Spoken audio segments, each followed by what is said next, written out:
Hi friends, welcome to Ponmani hotel YouTube channel. இன்றைக்கி வந்து நம்ம ஹெல்த்தியான ரெசிபி ப்ரொக்கோலி தான் பண்ண போகிறோம். அதை எப்படி பண்ணலாங்கிறத பார்க்கலாம் வாங்க. இப்போ வந்து ப்ரொக்கோலியை வந்து கட் பண்ணி எடுத்துக்கலாம். இந்த மாதிரி ஒரு ஸ்லைஸாக எடுத்து வச்சுக்கலாம். ஒரு சில பேர்த்துக்கு இந்த பூ வந்து செஞ்சு கொடுத்தா பிடிக்காதுன்னு சொல்லுவாங்க. அது செஞ்சு கொடுக்குற விதத்தில் செஞ்சு கொடுத்தேன்னு வச்சுக்கோங்களேன், இது அவ்வளோ டேஸ்ட்டாக இருக்கும். அதை தான் நம்ம எப்படி பண்ணுறங்கிறத பார்க்கலாம்.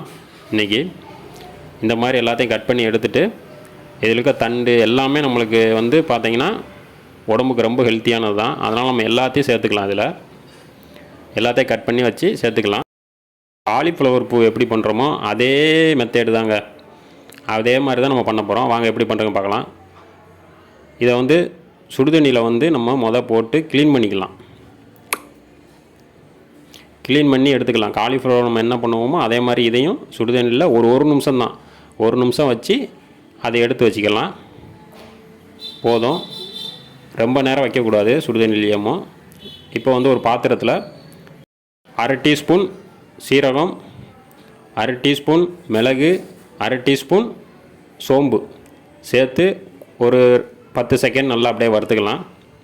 சிம்மிலே வச்சு வறுத்துக்கோங்க, ரொம்ப கருகிடக்கூடாது. சிம்மிலே வச்சு வறுத்து எடுத்து வச்சுக்கலாம். போதும். இந்த டயத்தில் நம்ம ஆயில் சேர்த்துட்டு கடுகு நல்லா பொரிஞ்சு வந்ததுக்கப்புறம் பூண்டு ஒரு 6 பல்லு பூண்டு சேர்த்துக்கிறோம். பூண்டு சேர்த்துட்டு பச்சை மிளகாய், ஒரே ஒரு பச்சை மிளகாய் வந்து கட் பண்ணி சேர்த்துக்கிறோம். இப்போ உங்களுக்கு காரம் இன்னும் கொஞ்சம் அதிகமாக வேணால் பச்சை மிளகாய், இன்னொரு பச்சை மிளகாவோட நல்லா இதே மாதிரி சின்னதாக கட் பண்ணி சேர்த்துக்கலாம். நம்ம வந்து இதுக்கு மிளகாய் பொடிலாம் எதுவும் சேர்க்க போகிறது கிடையாது. அதனால் காரம் இது மட்டும்தான். ப்ரொக்கோலியை சேர்த்துட்டு வதக்கி எடுத்துடலாம். ஒரு 2 நிமிஷம் அப்படியே அந்த ஆயிலே வதக்கணும். நம்மளுக்கு அந்த மிளகுல இருக்கிற காரம் கூட இதில் நல்லா இறங்கும். உங்களுக்கு மிளகு வேணுன்னா கூட கொஞ்சம் அதிகமாக சேர்த்துக்கலாம். இப்போ இதே மாதிரி ஒரு 2 நிமிஷம் வதக்கிக்கலாம். நல்லா வதங்கி வந்ததுக்கப்புறம் நம்ம வந்து இதில் வந்து மஞ்சள் தூள் மட்டும் சேர்த்துக்கலாம். அவ்வளோதான், வேறு எதுவுமே நம்ம சேர்க்க போகிறது கிடையாது. இந்த ரெசிப்பியில் நம்ம வந்து இதோட வெங்காயம்லாம் சேர்க்குறது கிடையாது. வெங்காயம் சேர்த்தா இதோட டேஸ்ட்டு இன்னும் கம்மி தான் ஆகும். அதனால தான் சேர்க்காமல் அப்படியே செய்கிறோம். ப்ரொக்கோலியிலேயே நல்ல டேஸ்ட்டு கிடைக்கும். அதனால தான் மஞ்சள் தூள் ஒரு 1/2 டீஸ்பூன் சேர்த்துக்கலாம். சேர்த்துட்டு நல்லா கலந்து விட்டுடலாம். நல்லா கலந்து விட்டுட்டு இப்போ நம்ம அரைச்சி வச்சுருக்கிற அந்த சீரகம், சோம்பு, மிளகு அரைச்சி வச்சுருக்கிற பொடியை வந்து சேர்த்து அதையும் கலந்து விட்டுடலாம். தேவையான அளவு உப்பு சேர்த்துட்டு நல்லா கலந்து விட்டுடலாம். இதில் வந்து நீங்கள் வந்து ப்ரொக்கோலி ஆம்லேட் போடலாம். இதுலேயே பார்த்திங்கன்னா வெங்காயம் தக்காளி போட்டு ஒரு கிரேவி மாதிரி செய்யலாம்.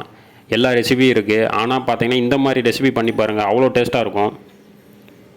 இப்போ இதில் வந்து தண்ணி பார்த்திங்கன்னா அவ்வளோதான், ரொம்பலாம் கிடையாது. தொளிச்சு விட்டு அப்படியே கொஞ்சம் கொஞ்சமாக தொளிச்சு விட்டு நீங்கள் வதக்கி எடுத்துடலாம். அவ்வளோதான், அவ்வளோ வெந்துடும். இது ரொம்ப நேரம் வேகணும்னு அவசியம் கிடையாது. 1/4 கிளாஸ் தண்ணி ஊற்றினாலே போதும், அதிலே நல்லா வெந்து வந்துடும்.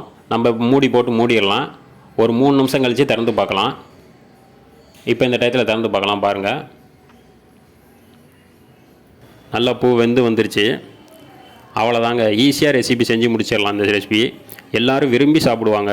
அந்த மிளகுத்தூளோட ஃப்ளேவரு, அப்புறம் பூண்டோட ஃப்ளேவரு இதெல்லாம் சூப்பராக இறங்கிருக்கும். இதில் அவ்வளோ டேஸ்ட்டாக இருக்கும். இந்த மாதிரி செஞ்சு கொடுத்து பாருங்கள், சாப்பிடாதவங்களும் சாப்பிடுவாங்க. அவ்வளோ டேஸ்ட்டாக இருக்கும். ஹெல்த்தியான ரெசிபி உடையது. இதை பார்த்தீங்கன்னா நீங்கள் சும்மாவே சாப்பிட்றலாம். இதுக்கு வந்து சைடிஷாக வச்சு சாப்பிட்ணுமே கிடையாது. அப்படியே சும்மாவே சாப்பிட்றலாம், வெறும் வாயிலே சாப்பிட்றலாம். அவ்வளோ டேஸ்ட்டாக இருக்கும். இது வந்து பிடிச்சிருந்தால் லைக் பண்ணுங்கள், ஷேர் பண்ணுங்கள், சப்ஸ்கிரைப் பண்ணுங்கள் ஃப்ரெண்ட்ஸ். நெக்ஸ்ட் வீடியோவில் பார்க்கலாம். பாய்.